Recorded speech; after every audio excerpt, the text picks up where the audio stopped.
함께 나눌 말씀의 제목은 성령님은 우리를 거듭나게 합니다 라는 제목을 가지고 함께 하나님 말씀 나누겠습니다. 지난번에 제가 말씀드린 것 같은데 사람은요 어디에 사느냐 하는 것보다 어떻게 사느냐가 훨씬 더 중요하죠. 어떻게 사는가 하는 문제는 어떤 분위기에서 어떤 기운을 받으며 사느냐 하는 문제입니다. 지금 현재 나를 지배하고 있는 기운이 어떠한가를 생각하면 우리는 그 기운에 따라 살게 되어 있어요. 어디에 사느냐가 그래서 중요하지 않고 어떤 기운을 받으며 사느냐가 훨씬 더 중요한 거예요. 성경은 뭐라 할까요? 성경은 삶의 전반적인 이야기 속에 하나님 안에 살아라 그래요. 하나님과 함께 동행하며 살아라. 왜 그럴까요? 하나님 안에 살 때 그분의 삶의 방식을, 그분의 스타일을, 그분의 분위기를, 그분의 기운을 우리가 받을 수 있기 때문에 그래요. 그러니까 우리는 늘 하나님과 함께 동행하며 하나님의 마음으로 사는 거예요. 어디에 사느냐가 중요하지 않죠. 그래서 어떤 분위기 속에서 사느냐가 훨씬 더 중요한 겁니다. 오늘 요한복음에 보면 니고데모가 예수님에게 질문을 합니다. 질문이 뭐냐면 예수님 말씀하신 대로 거듭난다는 말씀하셨는데 그럼 거듭난다는 것이 도대체 뭡니까? 죽었다가 다시 사는 겁니까? 엄마 뱃속에 들어갔다가 다시 나오는 겁니까? 라고 하는 질문을 예수님에게 니고데모가 해요. 그 말에 주님이 그렇게 말씀하시죠. 거듭나야겠다는 말을 너무 놀랍게 여기지 말아라 그래요. 그 말이 대단한 말이라고 이렇게 놀래니? 마치 바람이 부는 것처럼 그 성령의 바람이 우리 안에 임하면 너도 모르는 사이, 나도 모르는 사이 네가 거듭나게 된다라고 말씀하셔요. 거듭나서 뭘 막 하는 것이 아니라 어느 순간 성령의 바람이 나에게 불어요. 그러면서 내 삶이 거듭내진다는 거예요. 요한복음 3장 8절에 보면 바람이 불고 싶은 대로 분다. 너는 그 소리를 들어도 어디서 불어와서 어디로 가는지 모른다. 성령으로 난 사람도 다 그러같다 라고 말씀하셔요. 뭔가 막 해야 성령 받고 뭔가 해야 막 성령이 있는 것 같고 그런데 어디서 부는 바람인지 모르지만 그 바람이 불면 나도 모르는 사이에 바뀌어진다는 거예요. 그제서야 깨닫는 거예요. 성령께서 부시는구나. 성령의 바람이 나에게 부는구나.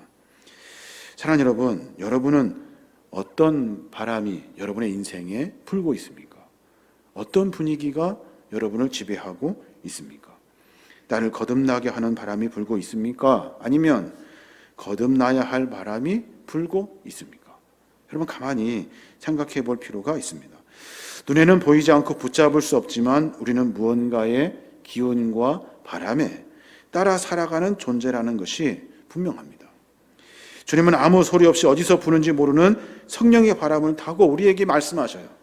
거듭나라, 새로워져라 라고 분명히 말씀하고 계시는 거죠. 집안의 분위기가 그 아이의 성품을 결정합니다.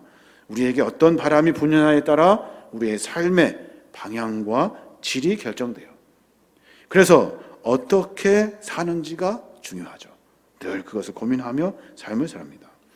우리의 삶에 어떤 바람이 불어야 할까요? 어떤 분위기가 우리를 지배해야 할까요? 바로 성령의 바람, 성령의 기운이 우리를 지배해야 되는 줄로 믿습니다. 그럼 이제 물어야 되는데 성령의 바람이 부는 증거가 뭘까? 그냥 가만히 있으면 어디서 부는지 모르지만 그 바람이 부는 것이 도대체 어떻게 우리가 확인할 수 있을까? 성경은 우리에게 그 이야기를 해주고 있어요. 성령의 바람이 부는 증거가 몇 가지가 있다는 거예요.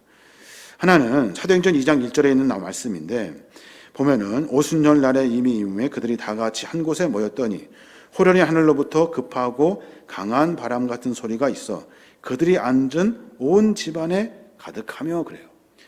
여기서 우리가 집중적으로 봐야 될 그 문장이 뭘까요? 급하고 바람 같은 소리 이거일까요? 현상?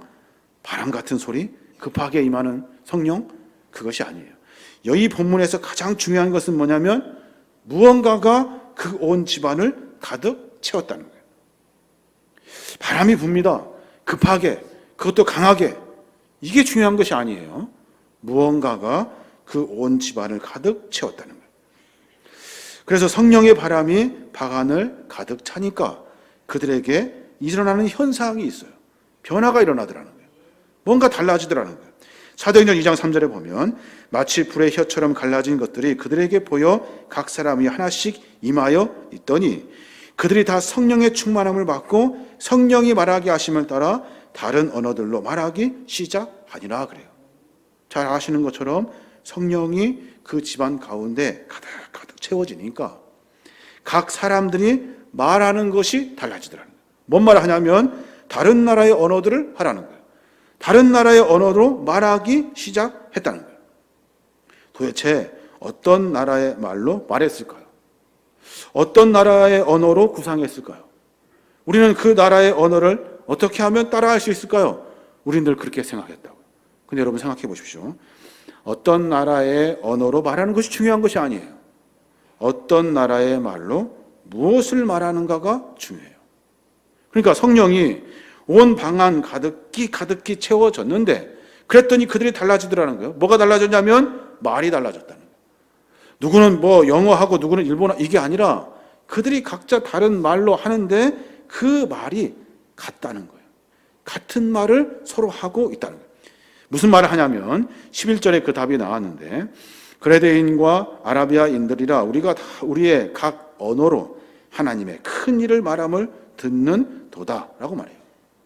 모두가 다 서로 성령으로 가득한 그 방 안에서 성령 충만함 받으니 말이 서로 언어들이 다르더라는 거예요. 다른데 모두가 다 같은 말 하고 있는 거예요. 뭔 말 하고 있냐면 하나님이 어떤 일을 하실지 하나님의 큰 일들을 모두가 다 다른 나라의 언어들로 말하기 시작했다는 거예요. 성령의 바람이 자신에게 불어오면 자신의 입술이 달라져요. 입술이 어떻게 달라집니까? 하나님의 큰 일을 말하기 시작한다는 거예요. 여러분들은 어떻습니까? 여러분의 입술에서 무슨 말이 더 많이 나옵니까? 내 말 좀 들어보라고. 자기 말하는 것, 이것을 우리는 늘 익숙하죠. 내가 말하는 것 좀 들어보라고. 내 얘기 좀 들어보라고. 이렇게 말한다고요. 그게 중요한 것이 아니에요. 성령 충만한 사람은 그 입에서 반드시 하나님의 일을 말한다는 거예요. 그럼 누가 성령 충만을 받은 사람입니까? 바람소리 내면서 기도하는 사람입니까? 큰 소리로 부르짖으며 성령 받은 자처럼 이렇게 이상하게 하는 것이 성령 충만한 사람입니까? 그렇지 않다는 거예요. 그 사람 입에서 무슨 말이 들리는지를 기다리면 돼요. 내 얘기하는지 아니면 하나님의 일을 말하는지. 하나님의 일을 말하면 그는 성령 충만한 사람이라는 거예요. 성령이 불어오는 바람을 맞는 사람은 왜 하나님의 일을 말할까요? 하나님의 살아계심을 내가 체험했거든요. 하나님께 감사하고 기대하고 소망하는 일들이 우리 안에 가득하거든요. 그래서 내가 말하는 것이 모두가 다 내 얘기가 아니라 하나님의 말을 하기 시작하다는 거예요. 똑같은 상황, 똑같은 사건임에도 불구하고 성령의 사람은 하나님을 드러내더라. 괜찮아. 하나님이 하실 거야. 아니야. 이거 내가 할 수 있어. 내가 경험으로 이렇게 해야 돼. 이게 아니라 하나님이 하실 거야. 하나님이 이 일을 하셔. 하나님의 계획이야. 분명한 것은 우리의 분위기를 싸잡아 끌고 가고 있는 것이 성령의 바람이 아니면 우리는 늘 부정적인 말을 하게 된다는 거예요. 내 얘기하고 부정적인 말하고 하나님의 이야기는 다 빼먹어요. 하나도 하지 않는다는 거예요. 그게 바로 성령의 바람이 부는 증거라는 거예요. 여러분의 입술은 어떤 말을 하십니까? 어떤 말을 자주 하십니까? 어떤 말을 많이 합니까? 저희 어머니가 맨날 기도할 때마다 주여 주여 하시면서 그렇게 기도하셨어요. 참 답답해. 왜 주여 주여라고 할까? 왜 그럴까? 그거밖에 할 얘기가 없는 거예요. 그건 거예요. 성령 충만한 사람은 하나님의 일을 말하다는 거예요. 두 번째, 성령의 바람이 부는 증거가 뭘까요? 성령의 바람이 부는 증거. 사람이요, 긍정적인 마음으로 바뀐대요. 긍정적인 마음으로. 왜 긍정적일까요?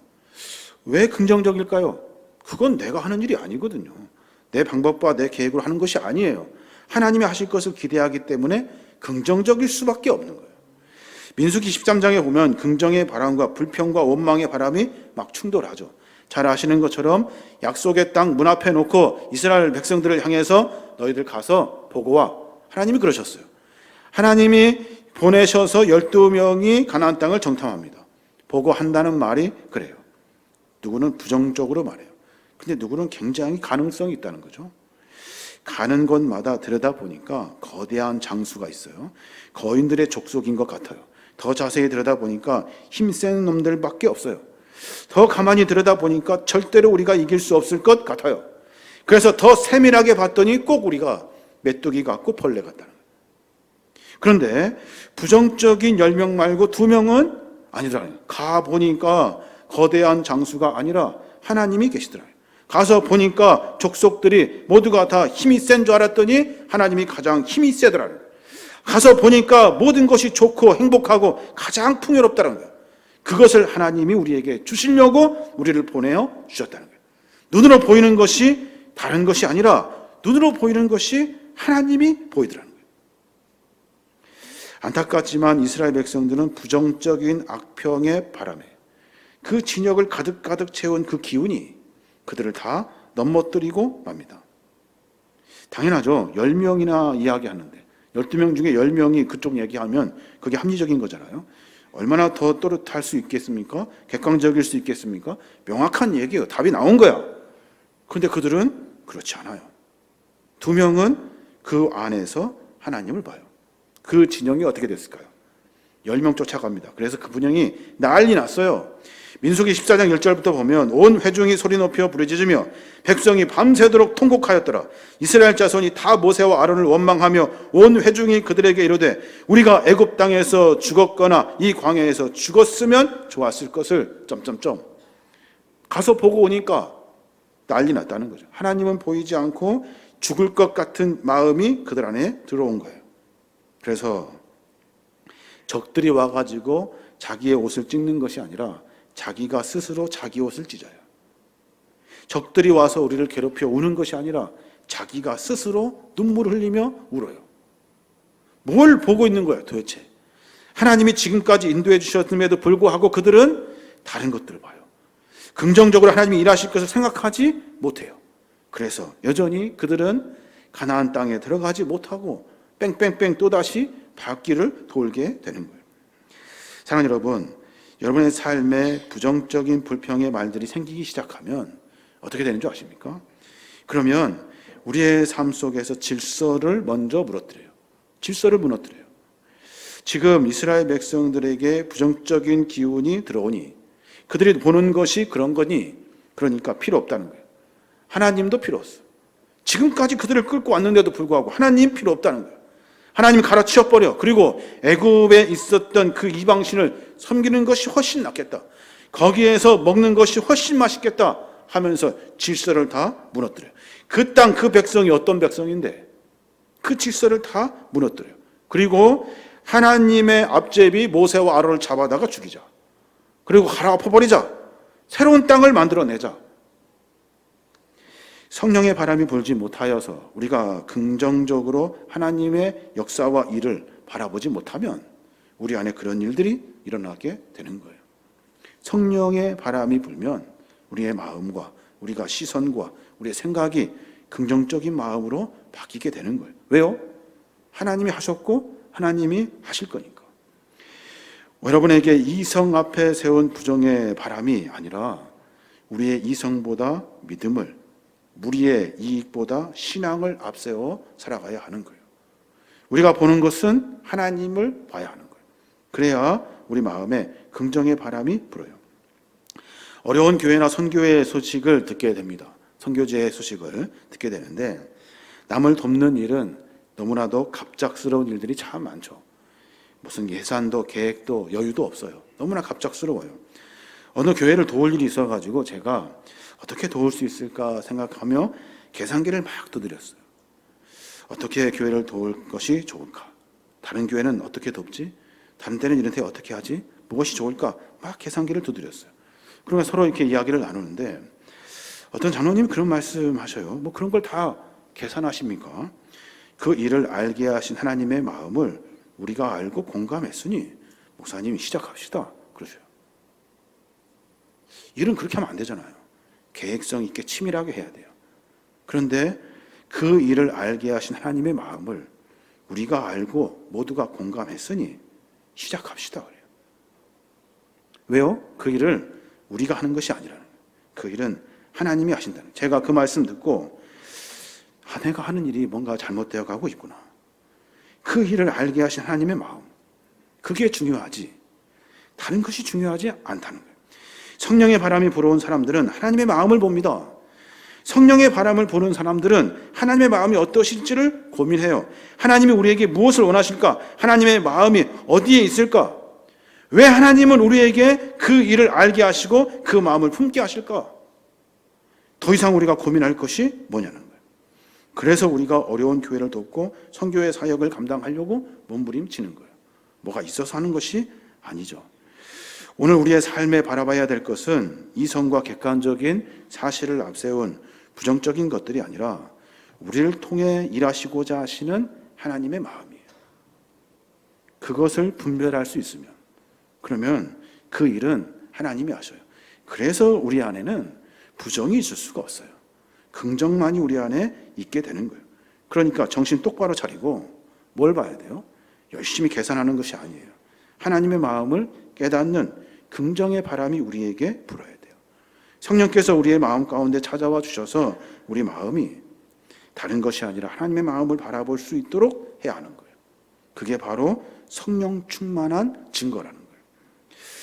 마지막으로 성령의 바람이 부는 증거가 뭘까? 성령의 바람이 불면요, 우리를 통해서 다른 것들이 살아납니다.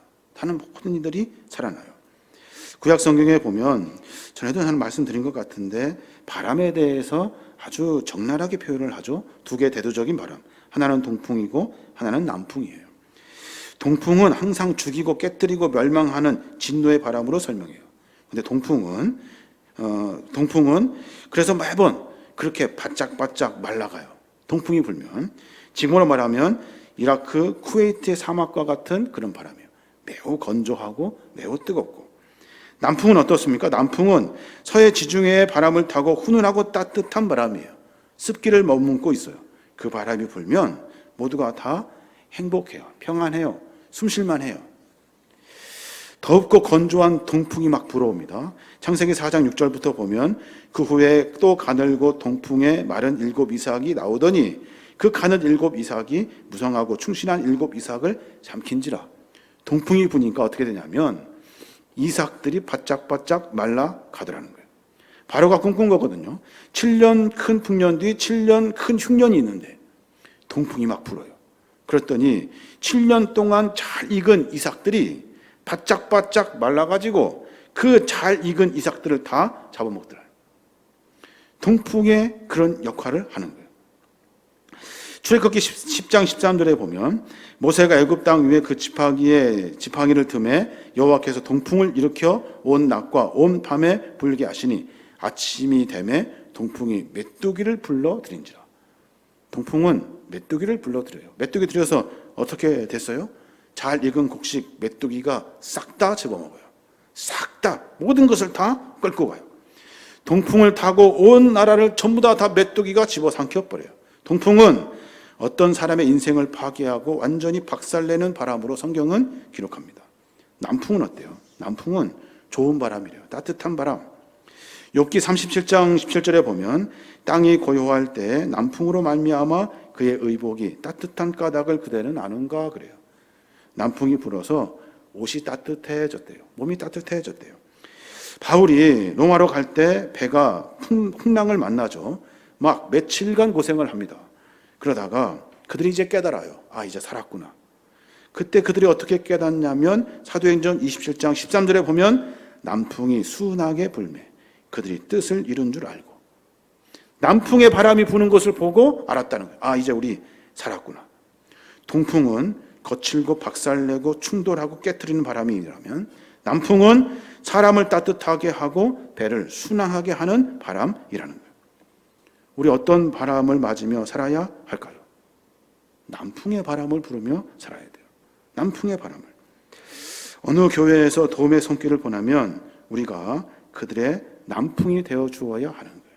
남풍이. 지난번에 두릅을 나눠드렸습니다. 무주 여울교회. 여울교회에서 선교하고 아이들 도우려고 할 일이 없어요. 헌금도 안 되고 어려우니까 그 어르신들과 마당에다가 두릅을 심었대요. 거기서 나온 것 가지고 팔아서 선교도 하고 아이들 장학금도 주고 그러려고. 제가 그 소식을 듣고 지난번에도 한번 두릅을 구입했어요. 우리가 필요한 양 이만큼인데 줄 수 있냐고. 근데 그 밭이 작아가지고 그거 다 줄 수가 없어요. 옆에 이웃의 것까지 다 모아가지고 우리에게 주신 거예요. 그거 팔면 얼마나 될까요? 얼마 되지 않아요. 그것 가지고는 선교가 안 될 거예요. 그것 가지고는 힘이 안 나요. 그런데 하나님은 우리에게 그 마음을 주셨고 그들에게 그 마음을 갖게 하신 거예요. 작지만 시작하는 거죠. 그것 가지고는 불가능한 일인데 그 일을 통해서 하나님의 역사가 이루어져요. 우리가 연해주 시범농장 사업을 지금 같이 협력하고 있어요. 고려인들과 조선족들 정착할 수 있는 신앙 공동체 마을을 만들고 있는데 코로나 때문에 전쟁 때문에 가지도 못하고 많은 일들을 못했어요. 근데 이번에 어떤 기회가 돼가지고 이제 일을 하게 된대요. 그거 해가지고 그 많은 고려인들, 조선족들 할 수 있을까요? 그 쬐금 땅 가지고 뭐 할 수 있을까요? 안 될 거예요. 그런데 하나님은 그 마음을 여러 목사님들에게 주셨고 그 공동체를 세우도록 하셨어요. 이번에 49년 장기 임대 땅을 임대받는데요. 러시아를 통해서. 그래서 그곳에다가 정착 마을을 세운대요. 뭐하러 가서 고생합니까? 여기에 앉아서 편안하게 있지. 모두에게 그 마음을 준 거예요. 남풍을 불러서 어렵고 힘들지만 그 일을 감당하게 하신 거예요.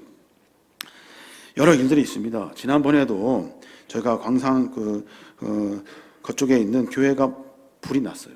제가 우연히 이렇게 카톡 쭉 보다가 교회가 불난 동영상을 보게 됐어요. 근데 마음이 막 아파. 교회가 불탄 거 보니까 막 정말 답답하더라고요. 어떻게 할 일이 없더라고요. 그래서 제가 장로님들한테 말씀드려서 우리가 도왔어요. 우리 교단도 아니고 우리가 상관도 없어요. 뭐 같은 신학교 다닌 것도 아니고 아는 사람도 아니에요. 근데 여러 교회들이 협력해서 도와주었대요. 모두가 다 어떻게 그랬을까요? 그들 마음 가운데 남풍이 불었던 거예요. 남풍이. 왜 이런 일들을 하나님 생각나게 하십니까? 왜 자꾸 이런 일들이 마음에 맺힙니까? 왜 자꾸 이런 마음을 우리에게 주십니까? 하나님 뭐라 말씀하실 것 같아요? 니네 교회가 어려움에 처해 있는 교회에 남풍이 되어주라고. 남풍이 되어주라고 우리에게 그 마음을 주신 거예요. 우리 안에 서로 돕고 협력하여 살리는 바람. 그 남풍이 되어주라고 말씀하시는 거예요. 성령 충만한 사람을 누굴까요? 성령 충만한 사람. 기도 열심히 하고 많이 하고 뭐 방언을 막 하고 이런 사람일까요? 그렇지 않아요. 남풍의 바람이 우리에게 부는 사람이에요. 불어요. 그래서 나도 모르게 그 마음이 쓰여요. 나도 모르게 그 마음 가운데 내가 헌신하게 돼요. 뒤돌아보니까 그 일이 하나님이 하시는 일이에요. 가 지나 보니까 그것이 성령의 바람이었다는 거예요. 성령의 바람. 이게 성령 충만한 사람의 마음이랍니다. 저와 여러분이 성령 충만하기를 바랍니다. 성령 충만이 뭐예요? 여러분 안에 살리는 남풍의 바람이 불어야 하는 거예요. 그래야 성령 충만한 사람입니다. 매번 자기만 살려고 아둥바둥 욕심내며 사는 사람 아니에요. 내 생각, 내 고집, 내 방법들 계산해 가면서 삶을 만들어 사람들 아니에요. 하나님 마음이 어디에 있는가? 하나님이 무슨 마음을 품고 계시는가? 왜 하나님이 나에게 그 마음을 갖게 하셨을까? 왜 그 사건을 나에게 보여주셨을까? 하나님이 나에게 그들의 남풍이 되어주라고 하시는구나. 나는 성령 충만한지도 몰랐어요. 지나고 보니 그 일이 성령 충만한 일이라는 거예요. 사랑하는 여러분, 인생을 어떻게 살아야 할까요? 어디에 사는 게 중요한 거 아니라고 했습니다. 어떻게 살아야 할까요? 성령의 바람을 맞으며 살아야 하는 겁니다. 성령의 바람은 우리의 삶 속에서 긍정의 바람, 살리는 바람이에요. 그리고 늘 우리 안에 하나님의 은혜가 차고 넘쳐요. 내가 뭘 하는 것이 아니라 하나님이 우리를 이끌어 가시는 거예요. 그게 바로 성령 충만한 인생이 되는 거예요. 우리 모두가 다 그런 고백이 우리 안에 있었으면 좋겠어요. 맨날 성령 충만해 주십시오. 손 들고 큰 소리로 기도하는 것이 아니라 나에게 말씀하신 하나님의 세미한 음성을 들어야 돼요. 나에게 알게 하신 하나님의 그 마음을 깨달아야 돼요. 성령 충만한지도 모르고 간다고요. 가다 보면 그것이 성령 충만이에요. 뭘 그렇게 놀래니? 거듭난다는 거 별거 아니야. 어디서 부는 바람인지 모르는데 불어 너의 인생을 바꿔낸다. 이게 바로 성령 충만이다 라고 말씀하시는 거예요. 저 여러분이 그런 삶으로 말미암아 성령의 바람이 불어 우리의 삶에 하늘의 은혜를 만나고 모든 이들이 살아나는 거룩한 부흥의 축복을 만나는 우리 모두가 되시길 주님의 이름으로 축원합니다.